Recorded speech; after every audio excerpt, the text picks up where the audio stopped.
오늘 말씀의 제목은 나의 삶을 격려로 채우자라는 말씀을 가지고 주의 뜻을 나누기를 원합니다. 하나님은 격려의 하나님입니다. 격려의 하나님. 그렇기 때문에 아들 독생자 예수 그리스도를 우리에게 보내주셨죠.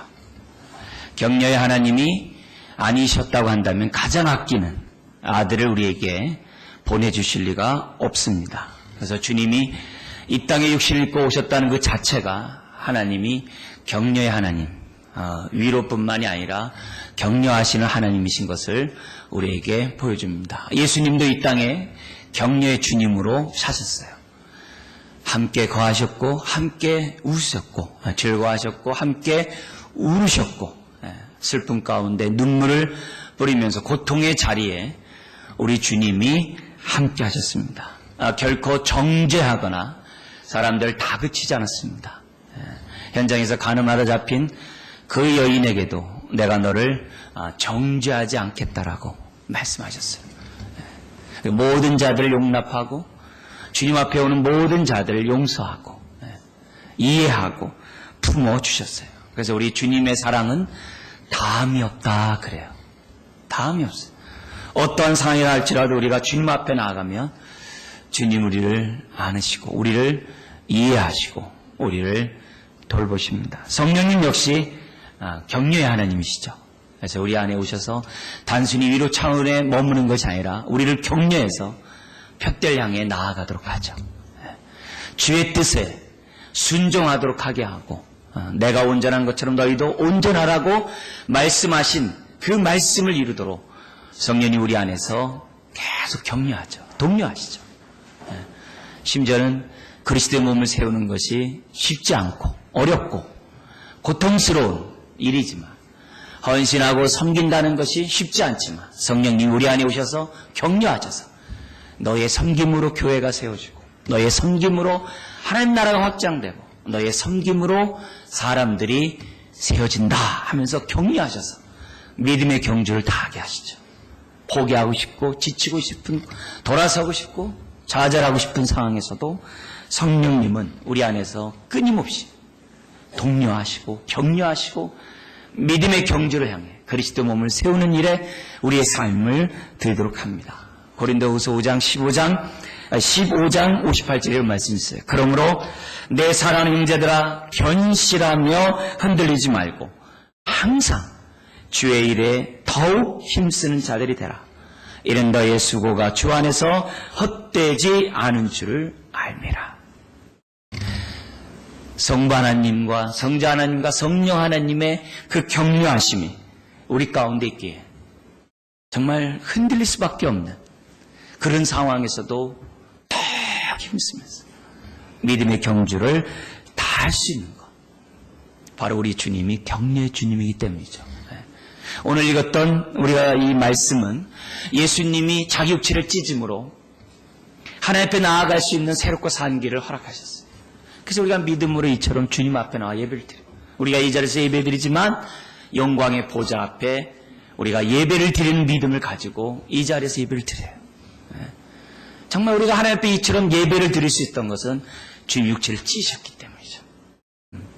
그래서 우리와 하여금 마음의 죄사함과 우리 마음의 위로와 확신 속에 격려하셔서 우리와 하여금 새롭고 산 길을 통해 하나님 앞에 나아가도록 계속 우리 주님이 도우시죠. 성령님이 보혈의 피를 의지하고 계속 새롭고 산 길을 통해서 하나님 앞에 나아갈 것을 우리를 격려하고 지지하고 계시죠. 그러면서 새롭고 산 길을 열어놓으셨기 때문에 우리가 세 가지 삶을 살아야 된다라고 얘기를 합니다. 하나는 믿음의 삶을 살아야 된다는 거죠. 그게 22절에 나왔어요. 보혈의 피로 너희가 깨끗이 씻음 받았느냐? 그러면 참마음과 온전한 믿음으로 하나님께 나아가라. 참마음과 온전한 믿음으로 하나님께 나아가라. 두 번째는 소망에 대한 얘기를 하죠. 믿는 도리. 우리가 믿는 그 도리. 그 하나님의 그 약속의 말씀. 그 도리의 그 소망을 움직이지 말고 굳게 잡아. 소망을 놓으면 우리가 의미가 없죠. 믿음을 놔버리거나 소망을 놔버리면 내 욕심대로 내 뜻대로 내 살고 싶은 대로 살게 돼 있어요. 자기 이익을 추구하게 돼 있어요. 자기 몸 하나 정말 이렇게 유지하려고 아둥바둥할 수밖에 없는 것이 우리들이에요. 그러나 우리에게 믿음 있고 소망이 있으면 그 길을 가죠. 그 길을 가죠. 그러나 또 하나 24절에 어떤 삶이 있다 그래요? 격려의 삶이 있다 그래요. 거기 24절에 보면 서로 돌아보아 사랑과 선행을 격려하며, 그래서 교회가 있는 거예요. 믿는 자들을 모아놓으신 거예요. 격려하며 서로. 그래서 뭐라고 그럽니까? 주의 날이 가까움을 볼수록 25절에 더욱 그리하자. 주의 날이 가까움을 볼수록. 여러분, 우리가 초림을 통해서 재림을 사모하자. 성탄절을 바라보면서 주님의 재림을 바라보자. 그래서 세례 요한이 초림을 예배한 것처럼 저와 여러분들이 재림을 예배하는 자들, 그런 삶을 살아야죠. 그런 자에게 필요한 것이 믿음, 소망, 그리고 피차 사랑과 선행을 격려하는. 뭐 사랑이라고 얘기할 수 있겠죠. 그러나 이제 격려, 끊임없이 격려.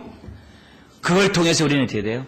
재림을 예배하고, 그날이 주님의 재림이 오는 그날까지 복음과 하나님 나라를 위하여, 몸된 교회를 위하여 우리의 삶을 드리고 또 드린 거죠. 이 가운데 제가 여러분들에게 말씀드리고 싶은 것이 세 번째죠.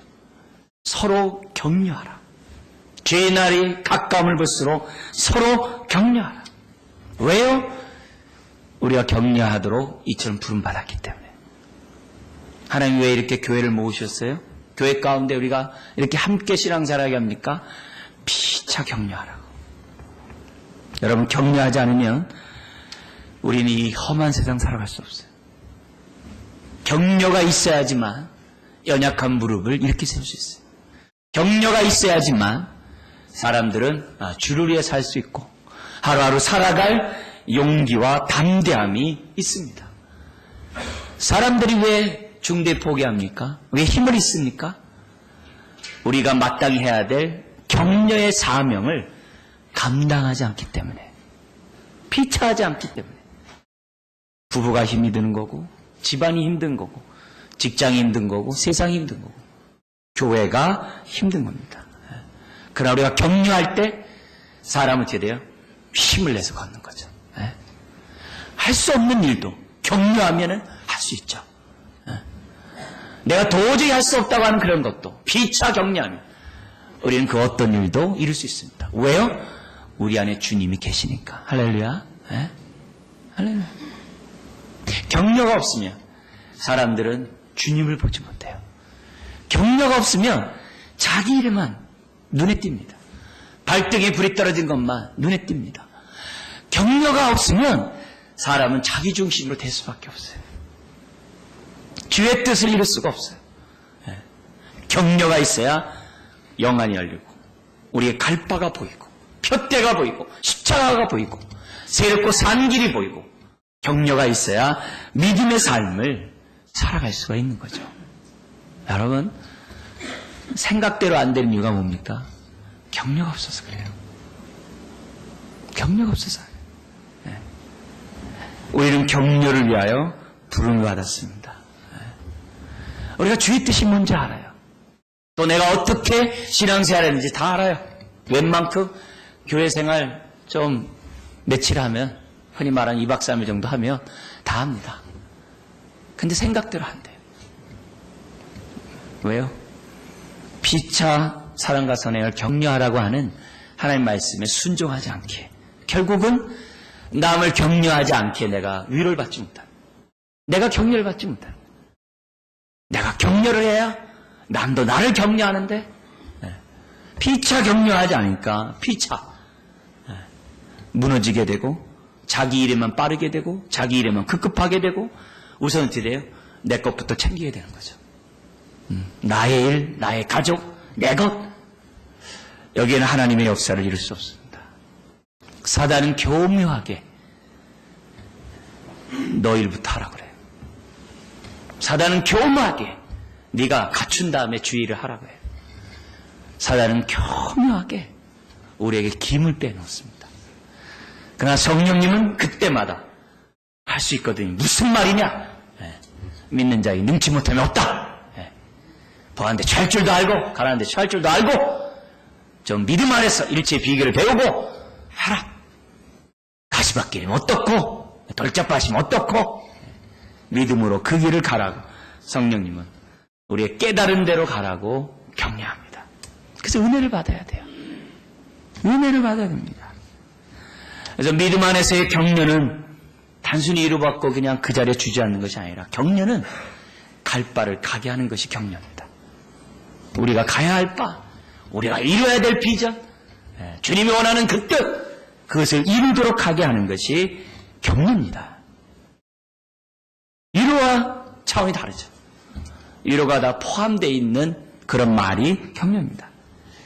그래서 우리는 많은 부분에 있어서 서로에게 격려를 해야 돼요. 따뜻한 눈빛으로, 또 따뜻한 손짓으로, 또는 때에 맞는 말로, 진실 어린 말로 우리가 서로를 격려해야 돼요. 마음은 통하기 마련이에요. 네?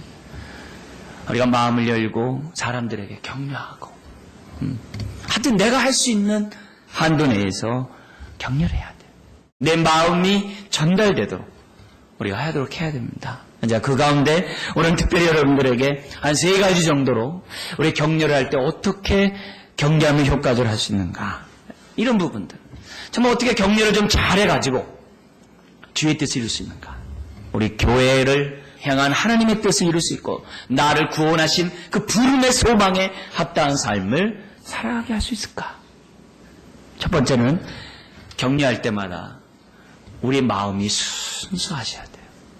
사랑으로 해야 돼요. 동기가 깨끗해야 돼요. 동기가 사랑해야 됩니다. 네? 목사로서 제가 여러분들에게 교회 왔을 때도 안녕하세요 인사 잘 할 수 있어요. 왜요? 직업상 그렇게 할 수 있어요. 얼마든지. 여러분 직분 맡으신 분 안녕하세요. 네. 속에서 그걸 끌어도 그 사람 앞에서 웃을 수 있어요. 안녕하세요. 네, 할 수 있어요. 그럼 백화점 앞에 가면요, 문 앞에서부터 얼마나 예쁜 아가씨들이 그냥 안녕하세요 하는지 몰라요. 네.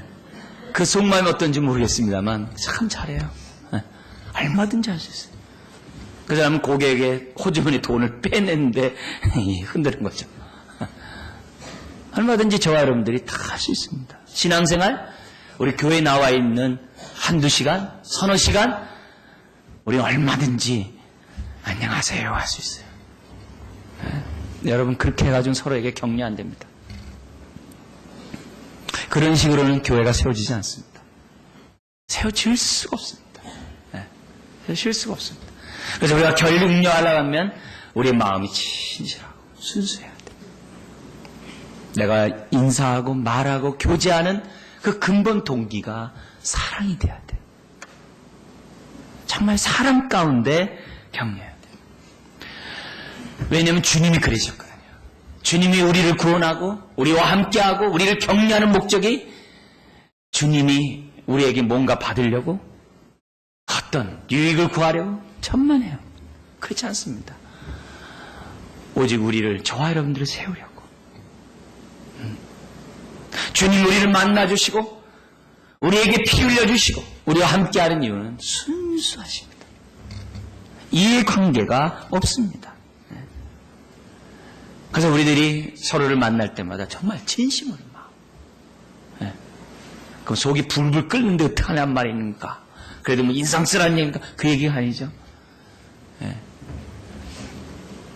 어쨌든 우리 기본적인 마음은 마음을 쫙 열고 서로에게 대하는 것이 중요합니다. 그렇지 않으면 관계가 형성되지 않기 때문에 뭐만 남게 돼요?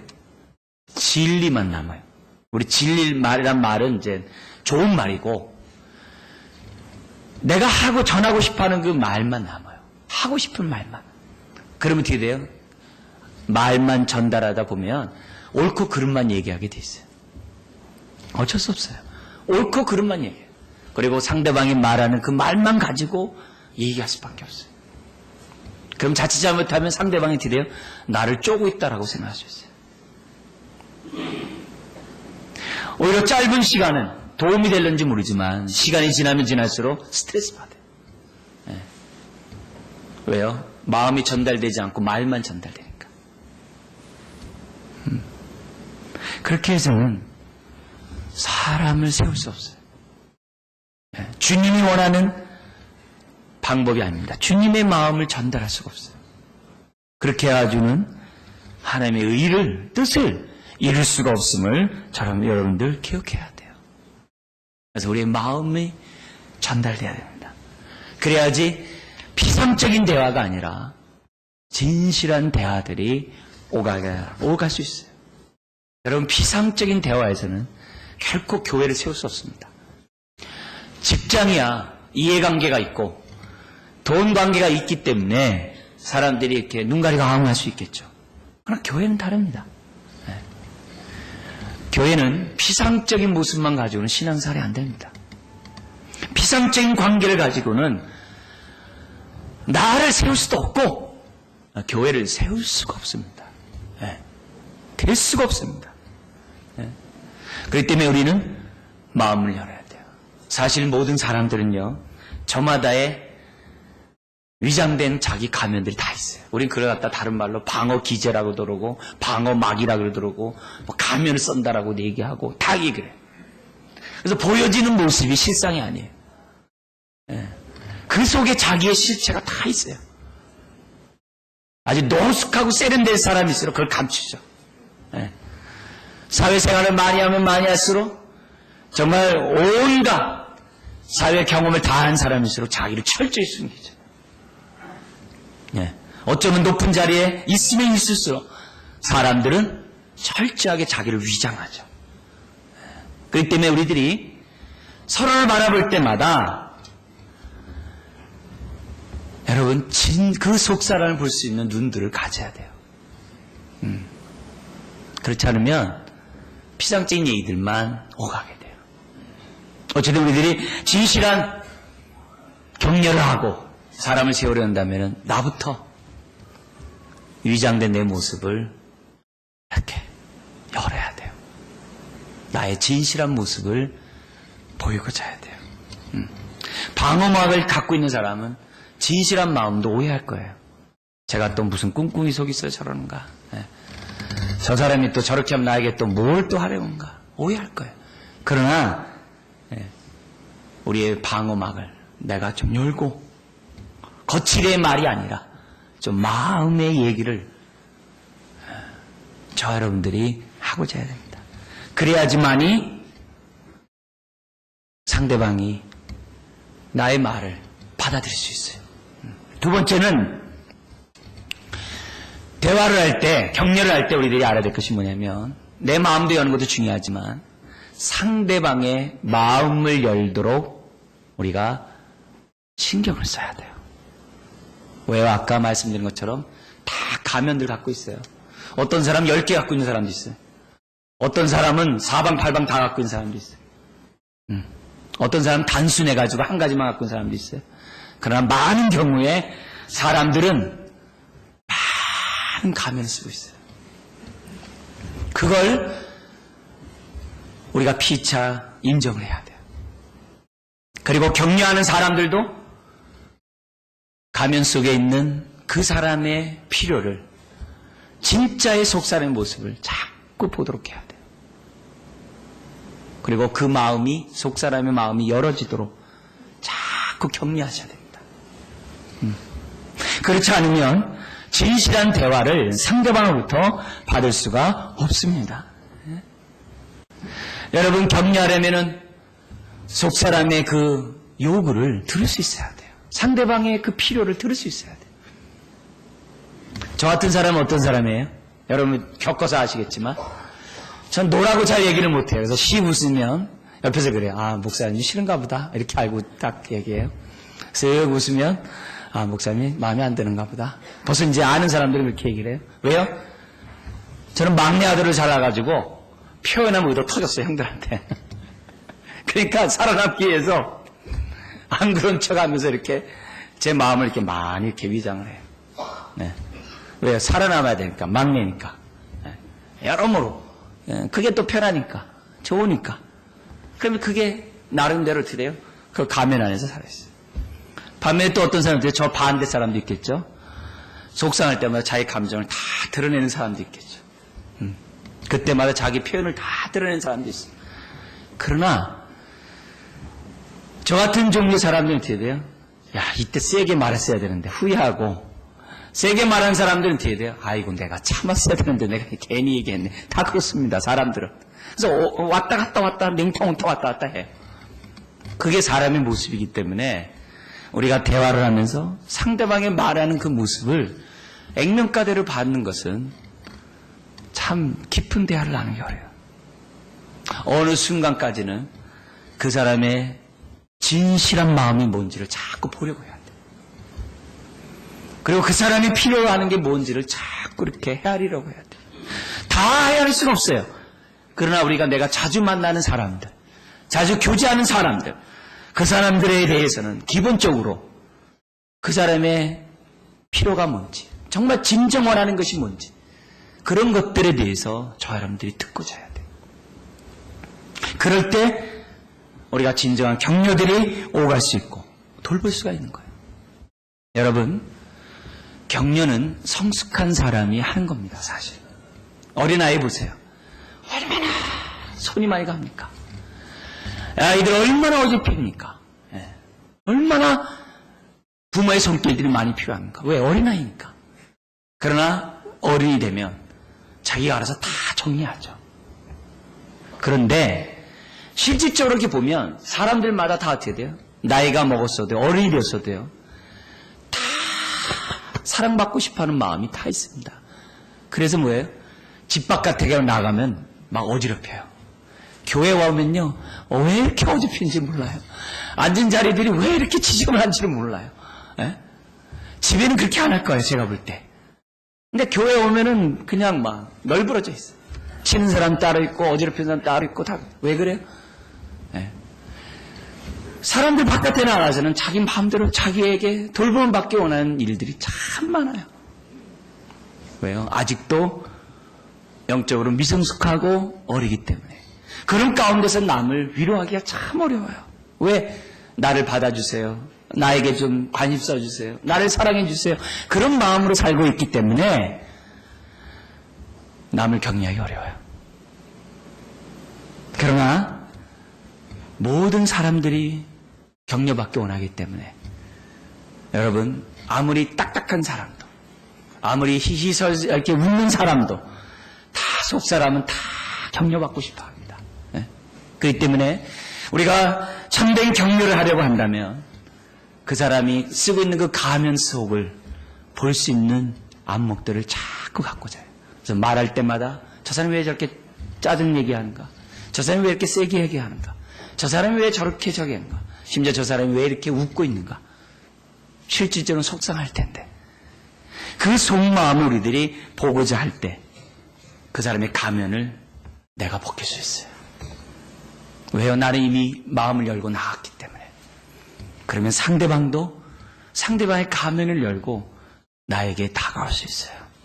그러면 마음과 마음이 닿는 그런 대화들을 나눌 수 있어요. 여러분, 마음에 와닿지 않는 말은 나를 바꿀 수가 없어요. 상대방을 변화시킬 수도 없어요. 내 마음에 타치된 그런 말들만이 위로가 되고 새 힘이 되고 내 삶을 바꿀 수 있어요. 나로 하여금 정말 믿음의 경주를 다할 수 있도록 도와줄 수 있다는 사실을 저 여러분들은 잊어서는 안 됩니다. 사실 여러분, 모든 사람들은 다 방어막이 있다고 했어요. 왜요? 아담서부터 그랬거든요. 네? 아담이 선악과를 딱 따먹은 다음에 어떻게 돼요? 두려웠어요. 더구나 하나님이 나를 형벌할까봐, 나를 거절할까봐 무서웠어요. 그래서 아담이 한 일이 뭐예요? 나뭇가지를 가리고 숨어버리는 거예요. 여러분, 사람들은 다 아담 이후로, 아담의 후예들은 다 아담처럼 행동하게 돼 있어요. 그래서 자기의 약점이 드러나는 것을 다 싫어해요. 자기의 부족한 부분이 노출되는 것을 다 두려워해요. 그걸 좋아하는 사람 아무도 없습니다. 그래서 할 수만 있으면 강하게 보이려고 해요. 할 수만 있으면 아무 일 없는 것처럼 해요. 어떤 사람 세게 나가고 어떤 사람 허실실전법으로 나가요. 아무 일 없다고. 그게 사람이에요. 그런 모습 가운데 대화를 나누면 피차 죽습니다. 피차 교회는 교회다울 수가 없어요. 성령님이 얼마나 우리들 마음속에서 탄식하는지 몰라요. 여러분, 주일날 예배 드릴 때 빵끝 웃고 헤어지고. 여러분, 성령님이 얼마나 탄식할지 몰라요. 그런 모습으로는 피차 망할 수 있다는 사실을 저 여러분들이 기억해야만 해요. 그래서 사람들은 자기 약점이 드러나는 걸 다 무섭죠. 집안이 왜 좋아요? 약점이 드러나도 상관이 없거든요. 친구가 왜 좋아요? 내 약점을 다 얘기해도 아무 상관이 없거든요. 왜요? 나를 이해하고 받아주니까. 교회도 마찬가지입니다. 교회가 자기의 속마음이 다 노출되는 그러한 교회가 될 때 그 교회가 건강한 교회예요. 교회가 크고 작고 그런 게 중요하지 않습니다. 작은 교회도 방어막을 쌓아놓고 안녕하세요 하고 끝나면요, 그 교회는 건강하지 못합니다. 교회가 커도 정말 격려자들이 있고 비차 격려, 서로 마음과 마음이 통하면 그 교회는 건강한 교회예요. 네. 작다고 대화가 잘 되는 게 아닙니다. 크다고 대화가 안 되는 게 아닙니다. 중요한 것은 오늘 저와 여러분들이 마음이 닿는 그런 대화가 필요해요. 삭개오라는 사람 알죠? 키가 작아요. 무시를 당해요. 자기 약점을 커버하기 위해서 세리인이 되기로 했어요. 많은 돈을 가지고 하면 사람이 자기가 굽시굽시래. 그럴수록 자기도 어떻게 돼요? 강한 자가 되었어요. 그러나 그 마음이 외롭고 고독하고 자기의 그 약점 때문에 힘들어하는 그 모습은 아무도 몰라요. 오히려 매국노, 손에 바늘 찔러도 피도 하나도 나지 않는 사람, 이렇게 생각하면서 계속 정죄를 하고 그랬어요. 그러나 주님 어떻게 했어요? 삭개오야, 너가 너무 남의 것 많이 토색했으니까 빨리 4배나 갚아라. 너 너무 많이 착복했으니까 필요한 거 외에는 하지 마라. 알았냐? 그렇지 않으면 너 재미없다. 이렇게 얘기했습니까? 그러지 않아요. 삭개오야, 내가 오늘 너희 집에 유하겠다. 그 마음에 와닿는 거죠. 그러니까 어떻게 돼요? 마음이 와닿으니까 주님, 내 재산의 절반을 가난한 자에게 주고 남의 것을 빼앗은 것이 있다면, 토색한 것이 있다면 4배나 갚겠습니다. 자발적으로. 왜요? 속마음을 건드렸으니까. 주님이 속마음을 격려했으니까. 주님이 우리들에게 요구하는 것이 바로 그런 거라는 거죠. 여러분, 나병 환자 사건도 알잖아요. 말로만 하면 네가 깨끗함을 받는다 하죠. 근데 어떻게 돼요? 그 속마음을 알았어요. 왜요? 나병 환자는 누구든지 자기를 만져주질 않아요. 가까이 하질 않아요. 왜? 옮을까 봐. 그걸 아시고 주님이 손을 대고 내 병이 깨끗함을 받았느니라. 병 낫는 게 중요한 게 아니에요. 아무도 나를 만져주지 않는 그것에 대해서 그 고통스러운 그 마음을 주님이 만져준 거죠. 베드로도 그러잖아요. 3번 부인한 베드로에게 나타나셨어요. 너 왜 3번씩이나 부인하냐? 남들보다 나를 더 끝까지 따르겠다고 하고 다른 사람 다 버린다 해서 너는 안 버린다 해놓고 너 왜 그러냐? 그러지 않았어요? 네가 이 사람들보다 나를 더 사랑하냐? 베드로의 그 마음을 알고 있는 거예요. 알고 있는 거예요. 예, 주님이 아시나이다. 주님이 우리들에게 보여준 그 방법은 오늘도 저와 여러분 똑같죠. 여러분들이 어떻게 예수 믿게 됐어요? 주님이 나를 만져주셨으니까, 나를 찾아오셨으니까, 내 마음을 알아주니까 우리가 예수님을 믿은 게 아니겠어요? 만약에 예수를 믿는다고 하면서도 속마음을 드러내지 않고 겉으로만 믿었다면 믿는 게 아니죠. 주님 만났다라고 말할 수 없죠. 주님을 만났다라고 얘기한다면 기본적으로 주님 앞에 나의 아픔을, 슬픔을, 고통을 있는 그대로 얘기할 수 있는 사람이 만난 사람이죠. 그런 사람이 만난 사람이죠. 그런 사람이 변화가 있고 치유가 있고 회복이 있고 성장이 있고 주님이 원하는 그 뜻을 이루어갈 수가 있는 거죠. 그 때문에 우리가 대화를 할 때마다 내 마음을 열고 상대방의 마음을 열고 나올 수 있도록 저와 여러분들이 정말 주님과 같은 태도로서 다가가야 된다는 거죠. 3번째로 여러분이 말씀드린 것이 뭐냐면 본전 생각하면 안 됩니다. 무슨 말이냐면은 그럼 나만 위로하면 누가 날 위로하냐 이렇게 생각하면 안 됩니다. 그렇게 생각하면 우리는 평생 위로할 수 없고 격려할 수 없습니다.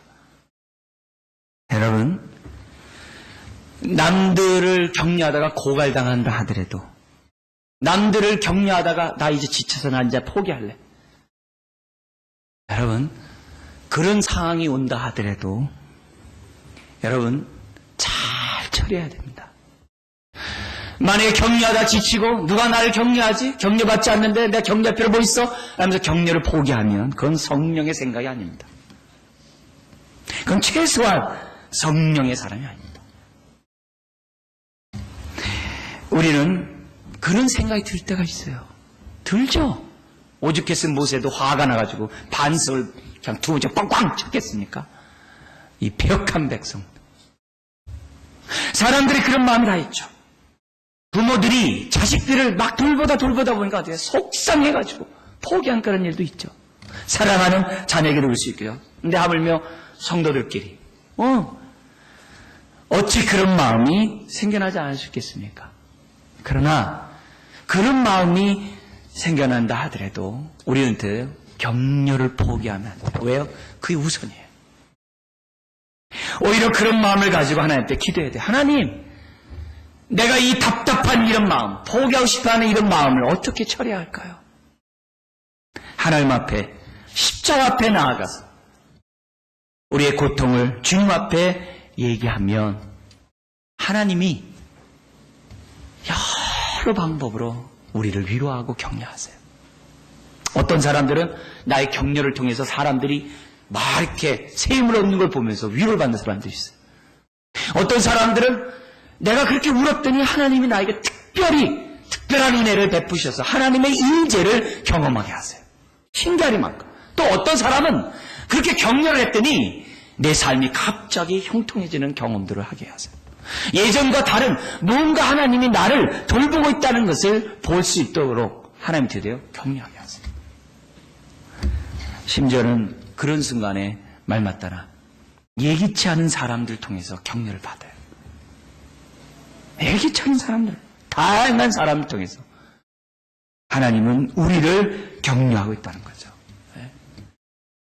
여러분, 격려받지 못한다고 해서 포기하는 것보다 그래서 정말 잘 처리해야 돼요. 어떤 사람은 나는 힘들지 않아. 이게 주의 일이기 때문에 난 끝까지 할 거야. 그러면서 자기를 감춘 사람이 있어요. 그러면요, 바리새인 됩니다. 그러면 그건 좋지 않습니다. 여러분, 힘든 거를 인정해야 돼요. 그걸 부인하면 안 됩니다. 네? 어떤 사람들은 자기에게 해코지 하는 사람에 대해서 속상하다 생각하는 것보다도 참 그 사람 불쌍하다. 내가 그 사람 내가 더 도와줘야겠다. 이렇게 생각하는 사람이 있어요. 여러분, 그 마음 좋은 것 같지만 그건 위장일 수 있어요. 속상한 건 속상한 거고 힘든 건 힘든 거예요.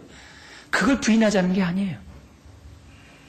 그래서 격려하다가 신앙생활하다가 섬기다가 헌신하다가 힘든 일 있으면 인정해야죠. 내 스스로가 그 아픈 걸 얘기를 해야 합니다. 안 아픈 척하면 안 돼요. 또 이렇게도 안 돼요. 아까 말씀한 것처럼 무조건 힘들다고 대대요. 막 힘들다고 표현하면 안 됩니다. 다 생각나는 대로 감정 표현들을 그대로 해버리면 안 됩니다. 표현하되 어떻게 표현하는가? 상대방들이 용납될 한도만큼 또 하나님의 덕을 세울 수 있는 한도만큼 우리가 표현할 수 있어요. 그래서 때에 맞게 사람에 맞게 적당하게 표현들을 해야 돼요. 왜냐하면 에스겔의 그 아내가 고통당한 가운데 있을 때 어떻게 할지 모르는 거예요. 선지자가 어떻게 나오는가 참 사람들이 궁금하죠. 근데 주님 뭐라 하냐면 은밀히 슬퍼하라고 그래요. 왜? 슬픈 감정을 그대로 표현하라는 거예요. 그러나 사람들 앞에서 막 하지 말고 은밀히 흐느낄 수도 있다는 거예요. 무작정 내가 힘들다고 누군가에게 노출해버리면 다 죽입니다. 사람들을 더 힘들게 합니다. 왜? 갓디나 그 사람도 힘들기 때문에. 오히려 힘을 얻어가지고 다 표출해버림으로 다 넉다운돼. 그럼 다 닝길 꽂고 누워야 돼요. 다. 그런 식으로 신앙생활하면 교회가 붕괴됩니다. 하나님 나라가 세워질 수 없습니다. 오히려 감정을 알고 상황을 잘 보고 내 마음을 알아줄 수 있는 사람에게 지혜롭게 표출할 수 있는, 절제하는 가운데 표출할 수 있는 그런 태도를 취해야 됩니다. 10가지 다 하는 게 아니라 한두 가지라도 정말 지혜롭게 표현하는 것이 중요해요. 부부관계도 그렇습니다. 힘들다고 다 얘기해버리면요, 상대방이 막 너각됩니다. 그렇다고 힘들어도 안 힘들어 하면도 그것도 어떻게 돼요? 대화가 안 됩니다. 속이 왜요? 썩어 문드러지기 때문에 그 사람이. 그래서 적당하게 소통하고 적당하게 우리 할 수 있는 지혜가 저에게 필요합니다. 그러나 무엇보다도 중요한 것은 다른 것이 아니죠. 우리의 격려는 주님으로부터 받아야 돼요. 우선순위를 분명히 해야 됩니다. 주님으로부터 격려를 받지 않으면서 사람에게 격려를 받고자 한다면 위험합니다. 너무너무 위험합니다. 네. 그래서 잘못된 경우들이 참 많아요. 오히려 내가 사람의 격려보다도 주님의 격려를 먼저 받고자 해야 돼요. 엎드리셔야 돼요. 그럴 때 하나님의 위로가 우리의 삶 가운데 있다는 거죠. 여러분, 격려의 3가지를 잘 생각하세요. 내 마음을 열고 얘기하셔야 돼요. 내 마음을. 그리고 상대방의 마음을 열 수 있도록, 속마음에 대화 들어갈 수 있도록 그 속사람의 그 필요를 잘 헤아리면서 대화를 해야 돼요. 그리고 본전 생각하지 마시고, 우리는 어떻게 돼요? 그럴수록 하나님 앞에 엎드리고 생을 다하는 주의 날이 가까움을 볼수록 더욱 그리하라. 우리 그 말씀에 순종해야 됩니다. 여러분, 우리가 삶의 격려로 채워지지 않으면 이 험한 세상 살아갈 수가 없어요. 너무너무 힘든 이 세상, 우리가 정말 용기를 낼 수가 없습니다. 격려할 때 우리 고난을 이겨낼 수 있고 힘든 이 세상을 이겨낼 수 있습니다. 그리고 우리가 격려할 때 사람들은 생각보다 많은 상처 아픔들을 다 갖고 있어요. 그런 마음들이 치유될 수 있습니다. 회복될 수 있습니다. 여러분, 사랑하는 사람들에게조차도 자기의 아픔을 얘기하지 못하는 그런 관계에 있다고 한다면 얼마나 심각한지 몰라요. 그러나 격려하면 그 많은 고통들이 치유가 돼요. 더구나 왜 우리가 격려해야 됩니까? 우리는 한 몸이잖아요. 한 몸이기 때문에 서로를 격려함으로 교회를 세워야 돼요. 마태복음 25장에 보면 최후의 심판이 있습니다. 심판 때 주님의 기준이 뭐냐면 어렵고 힘든 자를 얼마나 찾아가고 위로하고 격려했냐는 거예요. 소자에게 물 한 잔을 주면서 나도 존귀한 자구나라고 위로하고 격려했냐 이게. 그래서 마지막 심판 때 주님의 판단음이 격려하는 자는 천국에, 격려하지 않는 자는 지옥에 딱 구분합니다. 여러분, 오늘 우리들의 삶을 통해서 소자가 힘을 얻을 수 있다고 한다면 격려해야죠. 병든 사람이 힘을 얻을 수 있다면 격려해야죠. 고통 가운데 있는 사람이 셈을 얻을 수 있다면 격려해야죠. 에베소 4장 29절에 이런 말씀이 있습니다. 무릇 더러운 말은 너희 입 밖에도 내지 말고 오직 덕을 세우는데 소용되는 대로 선한 말을 하여 듣는 자에게 은혜를 끼치게 하라. 여러분, 격려할수록 분위기가 따뜻해집니다. 격려할수록 사람들의 마음이 따뜻해집니다. 교회가 따뜻해지고요, 훈훈해지고요, 사람들이 참 인심이 후해집니다. 격려가 있을수록 모이기를 힘씁니다. 사모합니다. 네. 격려할수록 만나기를 좋아하고 기대합니다. 예배가 예배다울 수 있고요, 지루하지 않습니다. 신앙생활이 형식적이지 않고요, 진실하게 됩니다. 마음의 문을 닫은 사람들이 너무 많아요. 왜? 너무 많은 상처를 받았으니까. 여러분, 상처를 받아서도 마음을 여셔야 돼요. 그래야 내가 살아요. 그 뒤에 숨어 있다고 내가 사는 것이 아닙니다. 마음을 활짝 열고 우리 다 진실한 교제를 나눔으로 그리스도 몸을 세워가는 몸된 교회가 되기를, 또한 복된 삶을 사시기를 주의 이름으로 축원드립니다. 기도하겠습니다. 하나님 아버지, 건강한 개인, 건강한 가정, 건강한 교회를 세우기를 원합니다. 주님, 나도 모르게 강팍한 마음을 갖고 나도 모르게 굳은 마음을 갖고 있다고 한다면 주님, 풀어지게 하여 주옵소서. 나도 모르게 웃고 있지만 위장된 가운데 아버지 하나님, 내가 억압한 가운데 있다고 한다면 주님 자유케 하여 주옵소서. 그래서 아버지 하나님 진정한 대화들이 오가고 진정한 격려들이 오감으로써 아버지 하나님 믿음의 경주를 다하는 우리가 되게 하여 주옵소서. 여러 상처 때문에 갖고 있는 가면들을, 방어막들을 주님 내려놓게 하여 주옵소서. 주님이 새롭고 산 길을 열어놓으셨는데 아버지 주의 보혈의 피를 붙잡고 날마다 주님의 보좌 앞에 나아가는 가운데 주여 우리의 겉사람들, 우리 가면들을 내려놓게 하여 주옵소서. 그래서 진실한 마음으로 순수한 마음으로 서로를 다가가게 해 주옵시고 서로를 격려하게 해 주옵시고 생을 다하는 그때까지 믿음의 경주들을 다하는 몸된 교회와 하나님 나라를 위하여 우리의 삶을 드리는 믿음의 사람들 다 되게 하여 주옵소서. 믿사오며 예수님의 이름으로 기도드리옵나이다. 아멘.